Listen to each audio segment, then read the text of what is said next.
Okay, now we're in this tuk-tuk and we're testing cruising the countryside and taking a look at different things. And we'll snap some shots of some pretty cool stuff along the way. There's Sherry.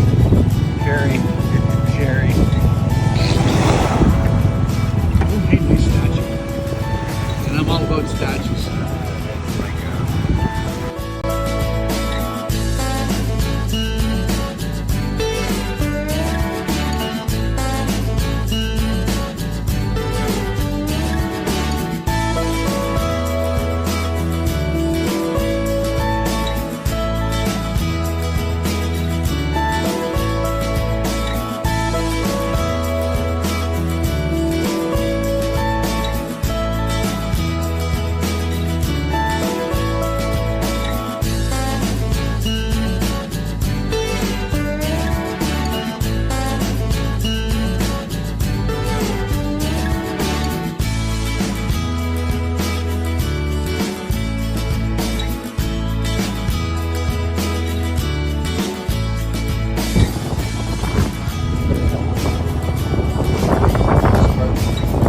Nice garden.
Wedding. Let's go crash.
Could put something that can keep.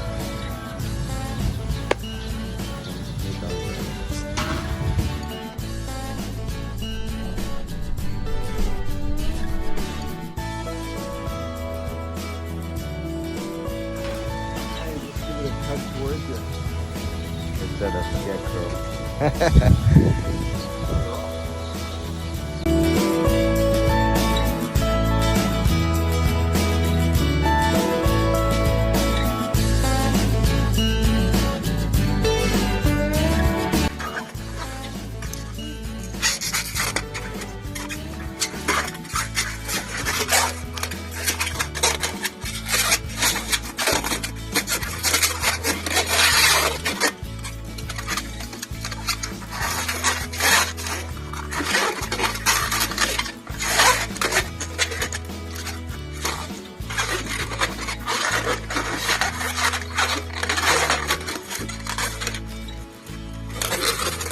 Giraffe.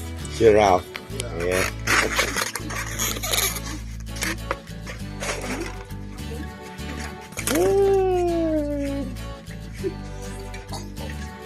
Let's make a couple of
So this is, I took some stills earlier, but this is the preparation for those bags to go into the hanging things that we showed you where the mushrooms were growing.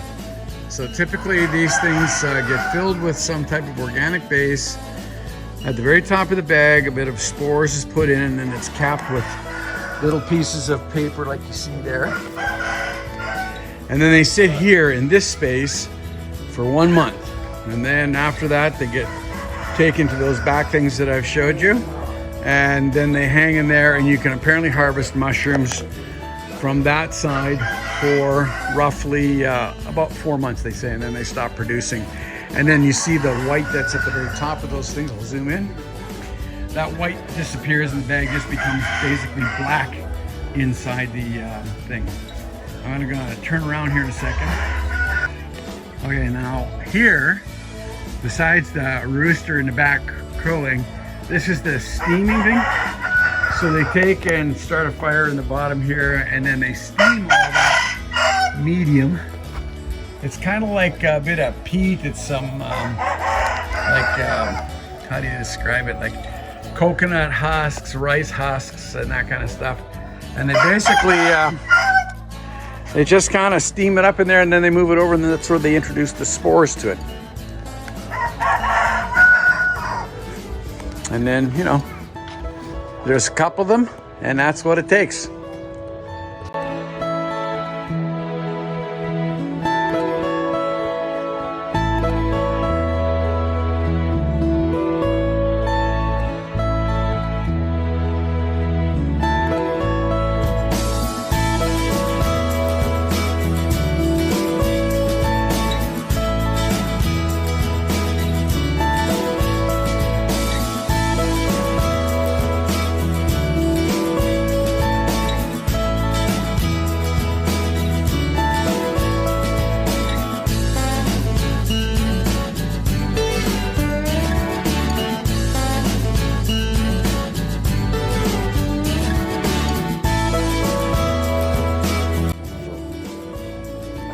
Okay, so I'm stepping inside. This is a mushroom growing place. Pretty uneven floor, mud, and you see these bags here. The white stuff in the bag is producing a mushroom, and they get harvested for about 3 or 4 months. Just gonna move a little bit forward here. You can see one coming out the end. So every day they come by and they chop it off, and then you just wait, and at the end of 4-month period, these bags and the spores have basically done themselves out, and that's it. Then they start doing it all over again. It's like not crazy hot in here. It's kind of just ambient temperature in the shade. Obviously, very humid area. Oh, hey, there's some more right there. Mushrooms, not the those are what? Oyster mushrooms. These are more like a button. I don't think they're buttons, but they're close. Oh, here's an oyster mushroom just poking out the bag as described.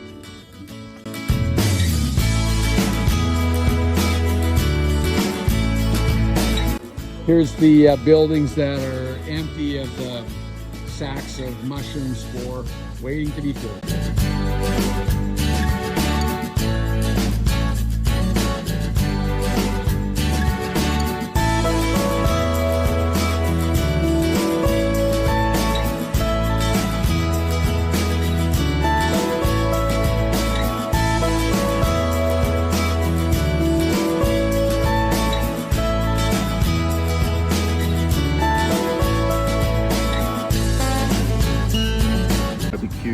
Cook and then bring. So this is the site of a typical Cambodian redneck gathering spot. As you can see, there's been a few beers consumed. This is the barbecue place. See the chicken over there? Yeah, next meal on the table. And then of course, this is where you do all the cooking for the rednecks.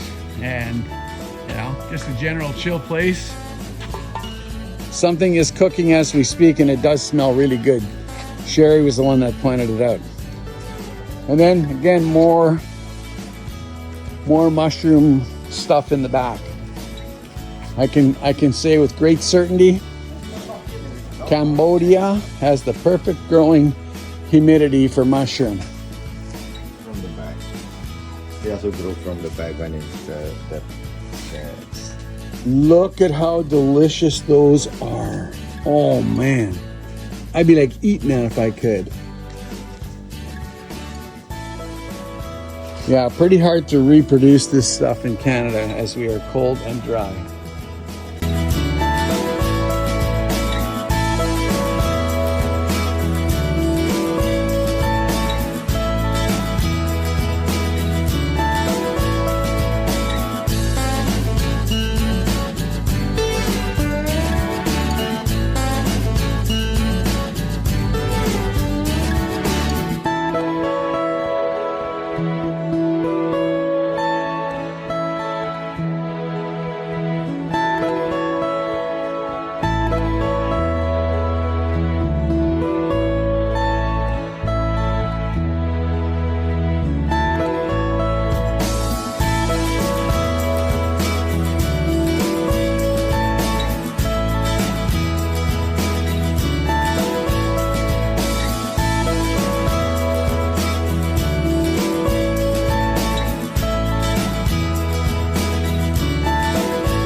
just gonna walk through a local market, checking out some of the fresh produce.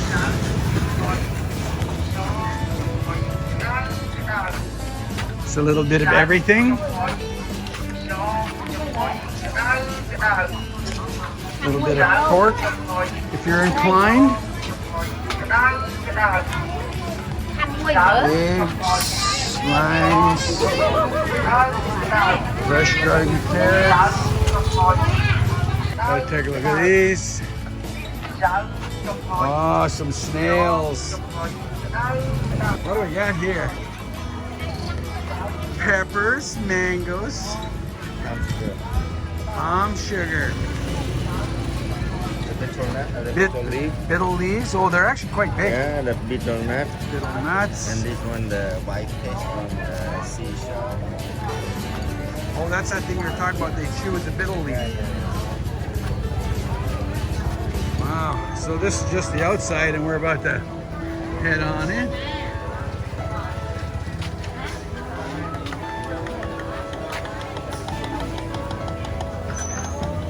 Oh, it's warm in here, people. But look at, not only can you buy your fresh fruits and vegetables out front, but you got gold and rubies, diamonds and gold.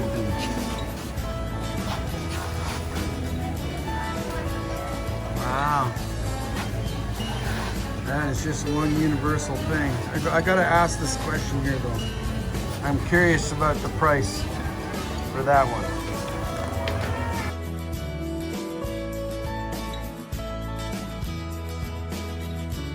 Okay, we're now in the heart of the wet market here. Things are being chopped. Things are being bought and sold. There's a strong smell of fresh fish in here, although here, not so much fishy, more chickeny. Yes, there are a few flies. I don't know that that's something I'd want to get into. More fresh produce. Ooh, toasted. Pork. More pork. Offering. Oh, for the offering.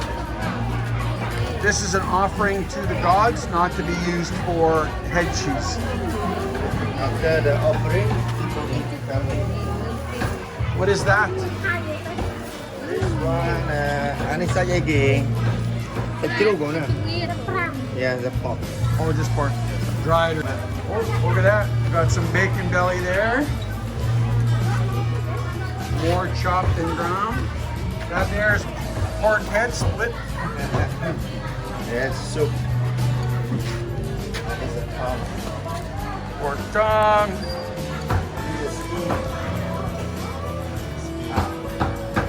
And here we got, in Canada we call it bacon puffs. Mexico chicharron. How do you say this in Thailand, in Cambodian?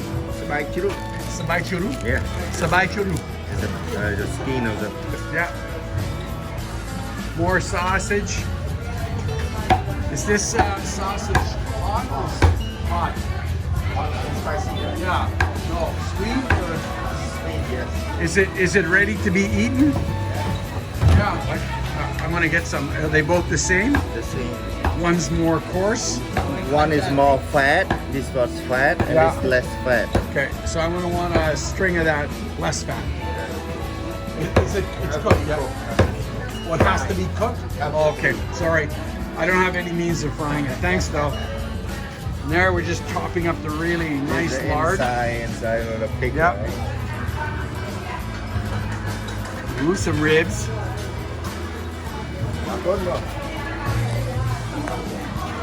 Look at the pretty baby bok choy. Nice. Tonsil. Yep. Lemongrass. Lemongrass. Green onions. Look at nice fat carrots.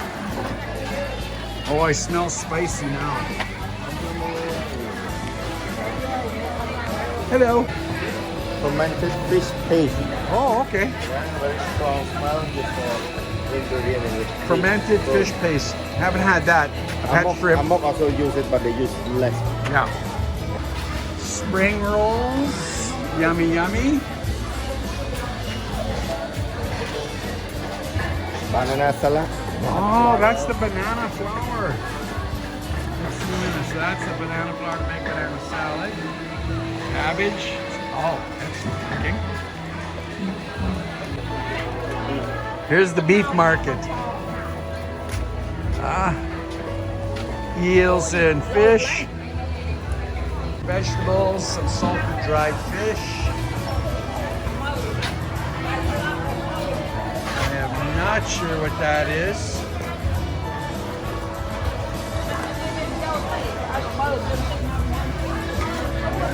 Sure. I want to say those are fish heads. We gotta buy anything. Oh, here we go. We got fish heads, fish bits. Nitty gritty over there. Dried fish.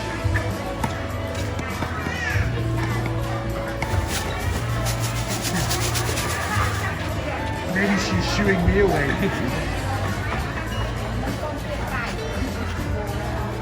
Okay. Now that's kind of a view of inside here. It's pretty condensed. And yeah, there's a bit of a funk in the air, burying dead animal parts, etc., etc. So this is inside a typical neighborhood Cambodian wet market. You got pretty much everything you need to get. Shoes, clothing, fruits, vegetables.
This is the first step into making the rice whiskey. So what's going on here? This pot cooking rice. How long does it cook for? Just make it cook. Cook Just 20 cook. minutes, Yeah, whatever. steam. Yeah. cooks in this pot here, and then inevitably it gets laid down on this table to cool. After it cools, next day they mix yeast in it, and then that rice yeast goes into these jugs that you see buried under this cloth for 2 days. And then we add some more water. And leave it for another 2 days. 2 days. And then after that, then it comes into the main distiller. So here's your that's so interesting. So here's your cooker. Here's basically the still, and then that's your condenser pipe, and it goes down, and now it goes into this thing, and this is what acts as the cool to take the steam into a condensate, and then it is trickling out here at the bottom. Will you mind if I take a little finger swipe? Will you mind? Yeah. No, down there. Yes. Okay. Okay. So anyhow, I'm going to just do a little swipe here. Hot. It's hot. Yeah. Check. That's one not hot. No, it should be hot because it's going to the cold water. Yes. So anyhow, yeah, it's not very strong. I'm going to say. Oh, it's strong. 50 degrees. Strong. That's alcohol. Okay. There's challenge on the floor. So Sarek over here, this guy here, says it's strong, and I don't know. They say that when it's warm, it still cannot feel as strong when it gets cold. When it gets cold. So anyhow, what we're going to do is we're going to see if we can find us a sample of the cooler whiskey and test its strength.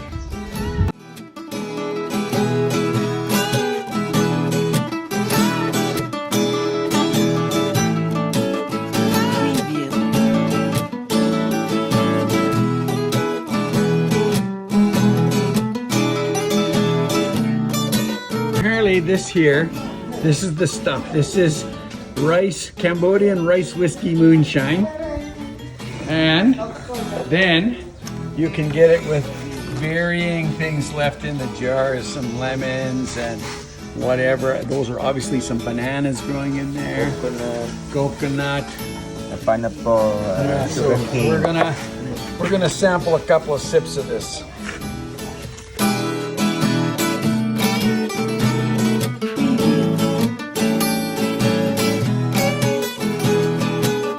Okay, so here we go. Yeah. There it is. A small amount in the bottom. This is now cooled, and apparently I'm going to get the full-fledged what's going on here. So,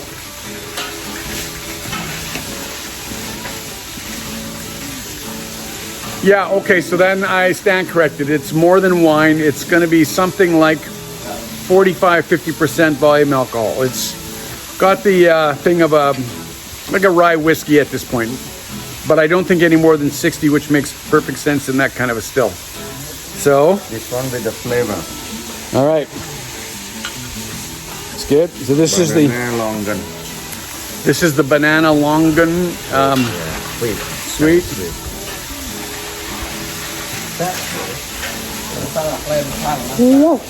Yeah, that's good. I like the flavor. It is definitely a little bit sweeter, and yeah, now yeah. It's definitely coming in at 50 to 60% alcohol. Oh, yeah. So I'm going to do one little sample more, maybe just this lemon. Just a wee one. It's still before noon here, and we cannot get all gassed up. Oh, lots. Oh. Sarek is trying to get me hammered last day of the trip here. As he's busy laughing about it.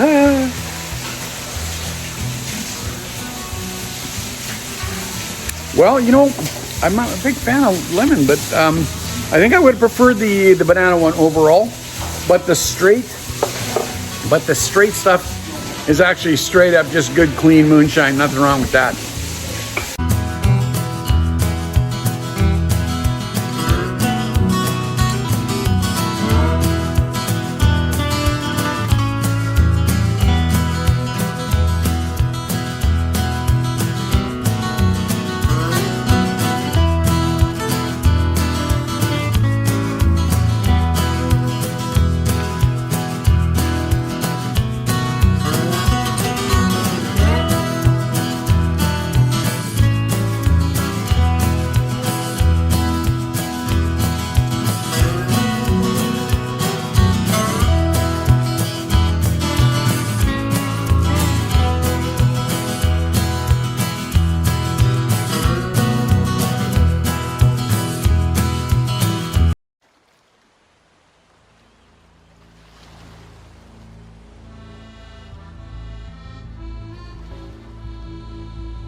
Okay, this is the sea of boats behind us. There's Sherry getting all nervous looking. And then these are all the boats. I'm gonna swing this around. All right, there's Sherry nervously getting on the boat. This is our, take the wide angle on this. A whole pile of boats ready to go up and down this creek.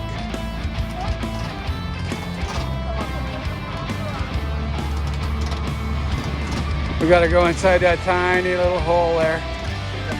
This guy's holding it.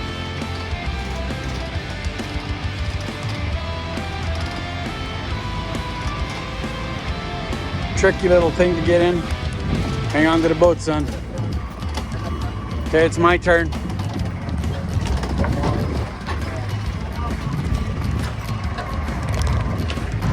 Okay, so I guess we're, yeah, that's the captain there.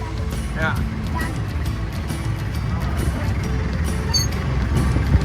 So our over-the-top mature captain has just warned me about watch my head that the other boat doesn't stick in. And you can hear the motor behind us cruising.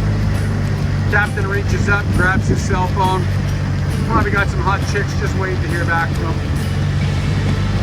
And for that, just so we're clear, we had to pay 20 bucks a head. Captain doing the proper backup. First mate out there pushing away. So I know, I'm guessing the captain's probably 7 years old, super enthusiastic about his job. First mate, probably in his teens, just not as smart as the captain, obviously. And now we're ready. There you go, Sarah just sitting there chilling. Probably texting porn, we can't tell. And then off we go down the river. Back to the front. Okay, captain and first mate. Cruising the creek, man. Are we safe? Oh, I'm sure totally.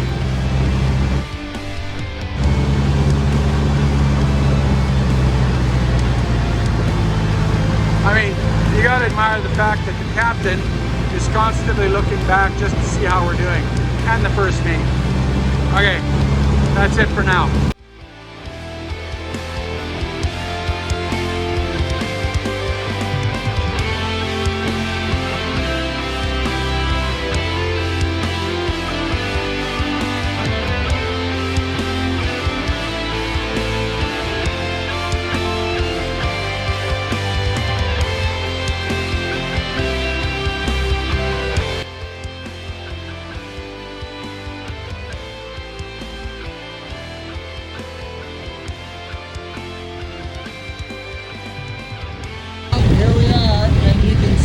Definitely low water season.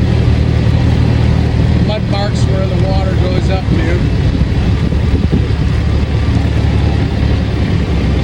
So I guess they live on stilts on the lake, but right now it's more like stilts on the land.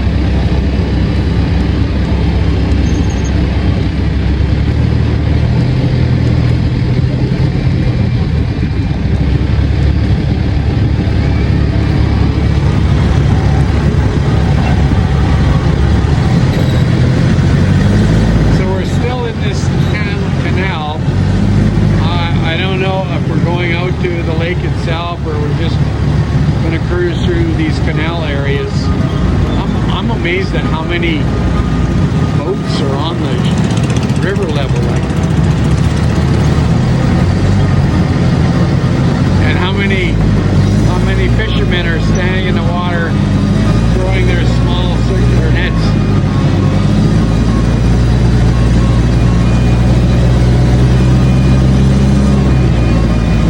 Kind of a trap here, I guess.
get settled, we'll do a little more research on what that is. More houses way up on the thing. And we're still cruising along this canal. I mean, I have no idea how many boats that we have passed, but I did just hear that when you see that little tubular thing in that boat right there, they draw the nets in over top of that, and those tubes spin round and round and knock the fish out of the net. But by the looks of that net bundle, it's a pretty substantial net. Like I don't know much about the lake as to how deep it is. I don't suspect it's very deep. First mates keeping an eye on the things going. Oh, I'm just signaling to the girls to get off my boat or something. I'm not sure.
So now we've left the village behind us, and we are now moving further.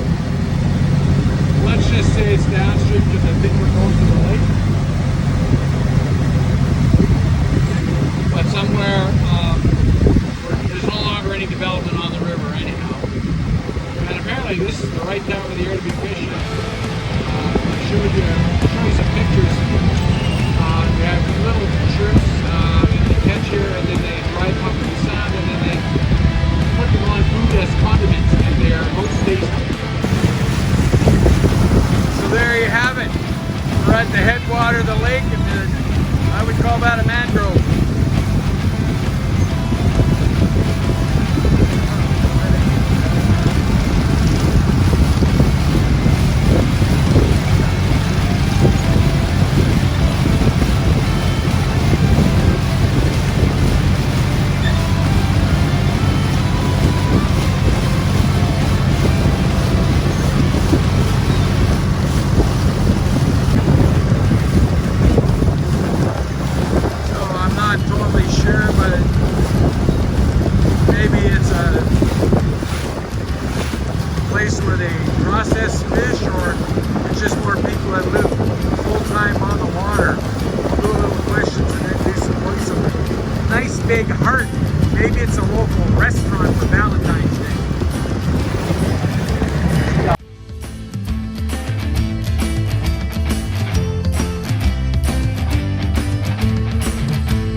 This is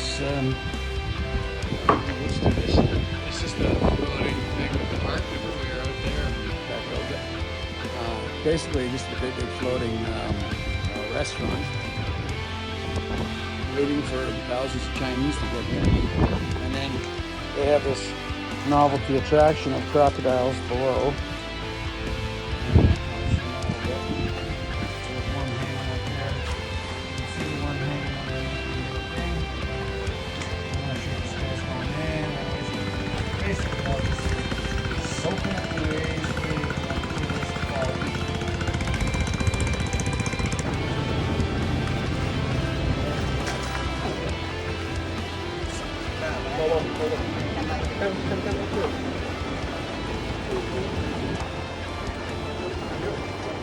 You made it. You're on solid ground, sort of solid.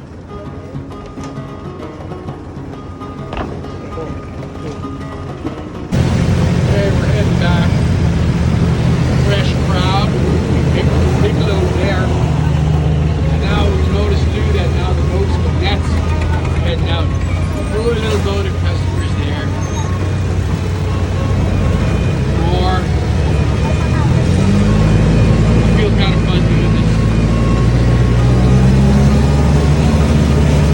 Now the first mate's taking over the helm. We're now heading back. Roughly 3:30 in the afternoon. We noticed some of the boats laden with fish nets were heading into the lake. And apparently this level of the lake right now is premium fishing. A little lower. Got some maintenance on the boat going up over there.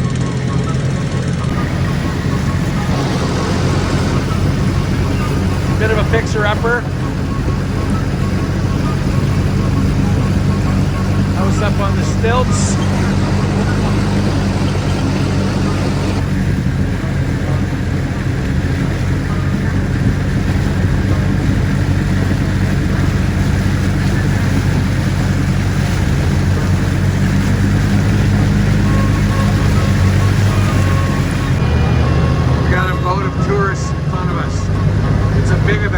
Bigger boat, bit of a river hog.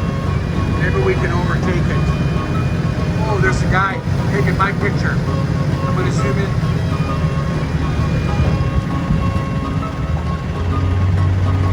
He's taking a picture of me. Oh, now he's playing quiet down.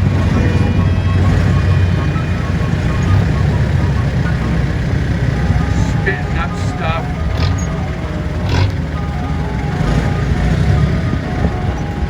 Get out of our way, big fat boat.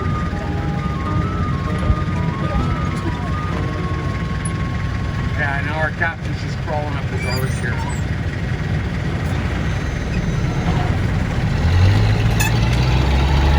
Oh, here comes the spit. Get off my tail.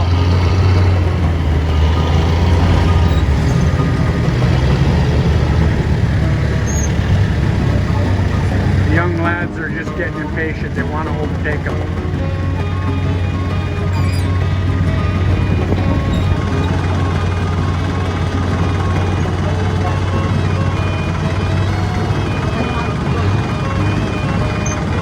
There's just so many boats here. Of course, there you get to see the houses on the stilts up there. Sherry's getting some footage on that.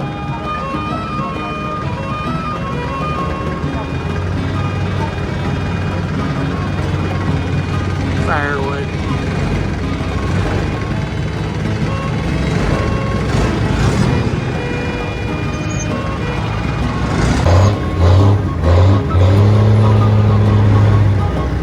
So you see those three houses? That water's going to get right up to that lower stairs platform. That's how high up it goes during the high water. When the Mekong pours into this delta.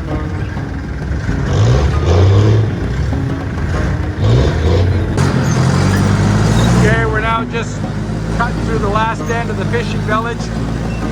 First mate's up front on the helm. Captain just looking back, chilling. His first mate's doing okay.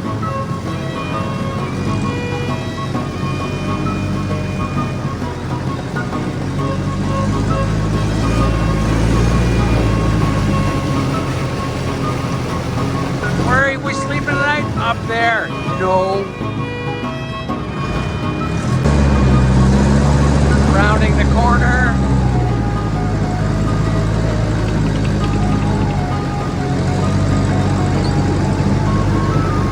Boat's coming.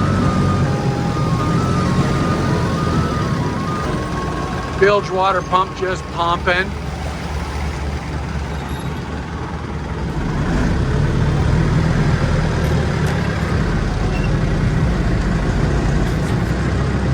Oh, we're giving the big heave-ho here now. Come on, you guys, pull this log up.